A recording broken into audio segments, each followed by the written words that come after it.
नबी अलैहिस्सलाम अपनी उम्मत को समझा रहे हैं, और सिर्फ मुसलमानों को नहीं समझा रहे, मोहम्मद रसूलुल्लाह सल्लल्लाहु अलैहि वसल्लम की तालीमात कायनात के तमाम लोगों के लिए क्या समझा रहे लोगों को कि मांगना नहीं है, हाथ नहीं बढ़ाना दूसरे का। हो सकता है कि कुछ वक्त के लिए आप पे परेशानी आए, दुख आए, तकलीफें आए, कुछ वक्त के लिए रोटी अचार से खानी पड़ जाए, कुछ वक्त के लिए कपड़े जो है वो सस्ते पहनने पड़ जाए, कुछ वक्त के लिए मौसम गर्मा में आपको पसीना आता जारी हो जाए, लेकिन अगर मांग के कोई राहत हासिल करोगे तो तुम्हारा दिल जख्मी हो जाएगा, तुम्हारे जज्बात मजरूह हो जाएंगे, तुम्हारी गैरत बिक जाएगी, और जब गैरत बिक जाए तो फिर इंसान के पल्ले कुछ नहीं रहता है। ये जो मोहम्मद रसूलुल्लाह ने एक जगह कहा है कि जब कोई मांगने आए तो उससे सवाल ना करो कि तू हट्टा कटो, इसीलिए तो कहा ये तो अपनी गैरत बेच के आया है, इससे क्या सवाल करना कि तू हमसे क्यों मांग रहा है, वो तो पहले अपनी गैरत बेचा है, जिसके पल्ले कुछ नहीं है उसको क्या सवाल करोगे। मोहम्मद रसूलुल्लाह क्या समझा रहे हैं, क्या कहा अपने साहबी को, भाई कुछ है तेरे पास? नहीं या रसूलुल्लाह आपसे मांगने आया हूं। अरे इस घर से तो कोई खाली लौटता ही नहीं है, लेकिन यहां से वो चीज मिलेगी जो दुनिया में भी इज्जतदार बना देगी और क़यामत में भी इज्जतदार बनाएगी। ये कोई आम दरवाजा नहीं है जहां सिर्फ एक वक्त की रोटी मिल जाए, जहां जल्द पैसे मिल जाए। ये तेरे रसूल है मोहम्मद रसूलुल्लाह सल्लल्लाहु अलैहि वसल्लम का। यहां जब सवाल किया जाता है तो नबी अलैहि सलाम वो अता फरमाते हैं जो दुनिया में भी फायदेमंद है और आखिरत के अंदर भी फायदेमंद। अब उसने सवाल किया कि या रसूलल्लाह कुछ दीजिए। अब नबी अलैहि सलाम मुझसे पूछते हैं तुम्हारे पास क्या है?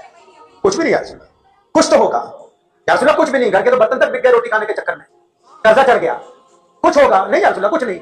तो उसके कंधे पे एक चादर डाली हुई थी, जिस तरह हम जाति लोग अपनी लोई कंधे पे डालते हैं। फरमाया ये तो है जी या रसूलल्लाह, ये तो बड़ी पुरानी है, वो सीधा है, फटी हुई है। फरमाया लाओ। अब मोहम्मद रसूलुल्लाह ने वो चादर पकड़ी और ऐलान किया भी कोई है जो इसकी कीमत दे दे।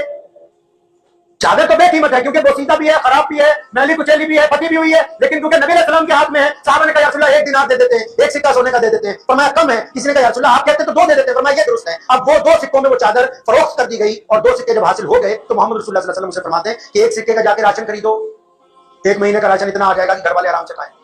दूसरे सिक्के से जाके बाजार से कुल्हाड़ी खरीद के लाओ। मोहम्मद रसूलुल्लाह ने खुद अपने मुबारक हाथों से दस्ता लगाया, अपने मुबारक हाथों में उसमें दस्ता लगाया, और क्या फरमाया उसको अपने साहबी को कि बस काम करो, जंगल में जाओ, लकड़ियां बेचो, लाके मंडी में फरोख्त करो, रोजाना लकड़ी काट के। मांगना नहीं है, खुद भी खाना है, दूसरे को भी खिलाना है, किसी के आगे हाथ में फैलाना है तुमने। अब वो बंदा 1 महीने बाद आया, बड़ा खुश नबी अलैहि सलाम के पास। अंदाजा लगाइए 1 महीने पहले ज़हन में ये था कि मैं मांग के गुजारा कर लूंगा। 1 महीना पहले ये ज़हन में था कि लोगों से अगर मदद ली जाएगी तो मदद लेके मैं अपना पेट भरूंगा। अब 1 महीने बाद जब आया तो खुश है, घर वालों के पास बेहतरीन बिस्तर है, अच्छे कपड़े हैं, खुद नबी अलैहि सलाम के लिए हदिया लेके आया। या रसूलल्लाह साले सुफा के सहाबा के लिए मैं हदिया लेके आया हूं। 1 महीने में अल्लाह ने उसके काम में बरकत दे दी है, तो उसको पता लग गया कि गैरत बड़ी चीज है, मांग के खाने में वो मजा नहीं है जो अपनी मेहनत के बल के ऊपर कमा के खाने के अंदर।